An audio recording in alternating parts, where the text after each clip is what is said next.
2024 সালে July August গণঅভ্যুত্থান দিবসের দ্বিতীয় বার্ষিকী পালন করল new York Bangladesh consulate general. শুক্রবার বিকেলে আয়োজিত এক অনুষ্ঠানে অংশ নেন শীর্ষস্থানীয় রাজনীতিবিদ, কমিউনিটি অ্যাক্টিভিস্ট সহ বিপুল সংখ্যক প্রবাসী। বিস্তারিত মাহবুব রশিদের রিপোর্টে।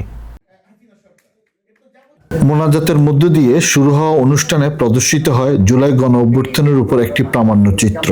এরপর অনুষ্ঠিত হয় আলোচনা সভা, যেখানে বক্তব্য রাখেন বাংলাদেশ দূতাবাসের প্রেস উইংয়ের প্রেস মিনিস্টার গোলাম মুর্তজা, জাতিসংঘের নিউ ইয়র্ক সদর দপ্তরে বাংলাদেশ স্থায়ী মিশনের উপস্থায়ী প্রতিনিধি AKM ওয়াহিদুজ্জামান, মঞ্জুরুল ইসলাম MP এবং নিউ ইয়র্কস্থ বাংলাদেশের কনসাল জেনারেল মোহাম্মদ মোজাম্মেল হক। তবে অনুষ্ঠান চলাকালে প্রামাণ্যচিত্রে প্রচারিত কিছু বক্তব্য নিয়ে আপত্তি জানান মোহাম্মদ নুর হোসেন নামের একজন প্রবাসী।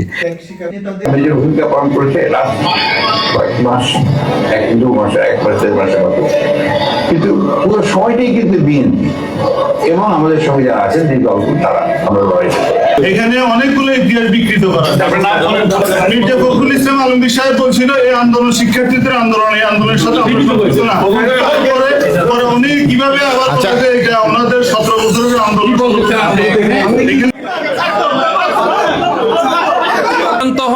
এতে সবাই কিছুটা সম্মানের জন্য সৃষ্টি হয় হট্টগোলের। সরকারের প্রতিষ্ঠান এটা আওয়ামী লীগের এজেন্ট।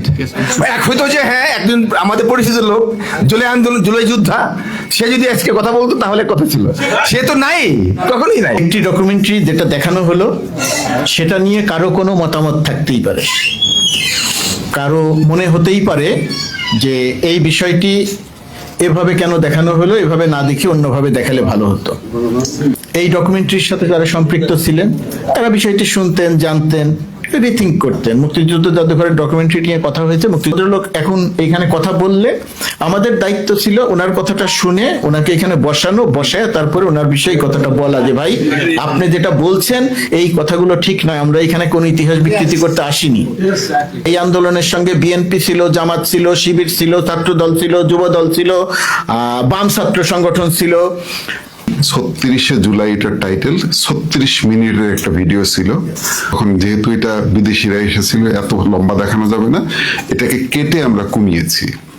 মহাসচিবের বক্তব্য কমিয়ে আনা হয়েছে এবং যে যদিও এই ছাত্র জনতার এই আন্দোলনে এটা সরকারের পতন হয়েছে, কিন্তু প্রেক্ষাপট 17 বছরের ছিল। তার মানে ইতিহাস কখনোই 50 বছরের আগে লেখা শুরু হয় না। আন্দোলন সফল করার পুরো কৃতিত্ব যারা শহীদ হয়েছে তাদের। একটু বলার সুযোগ দিতেন, বসার সুযোগ দিতেন, আমি ড্যাম শিওর আমি ওনাকে বোঝাতেও পারতাম। আমাদের ভিতরে যেন এই সহনশীলতাটা থাকে, এটা আমি। তারেক রহমান সাহেব যে ধৈর্যের পরিচয় দিচ্ছেন, বিশ্বাস করেন আপনারা যে আমরা যা সহ্য করতে পারছি না, কিন্তু উনি সহ্য করছেন। ওনার সম্বন্ধে যেসব বাজে ল্যাঙ্গুয়েজ করতেছে এই পাটোয়ারি তুষার, সেটা সত্যি কথা বলতে আপনারা হয়তো অনেকে ভাববেন যে পাটোয়ারিকে মারা হলো কেন। পাটোয়ারির মাইট শুরু হয়েছে কেবল, আসল মাইট তো শুরুই হয়নি। প্রবাসী যারা রাজনৈতিক দলগুলো, যারা ওই সময় বিরোধী দল ছিল, টাইম স্কোয়ারে প্রায় পুরাটি ফ্লাডেড ছিল বাংলাদেশিদের।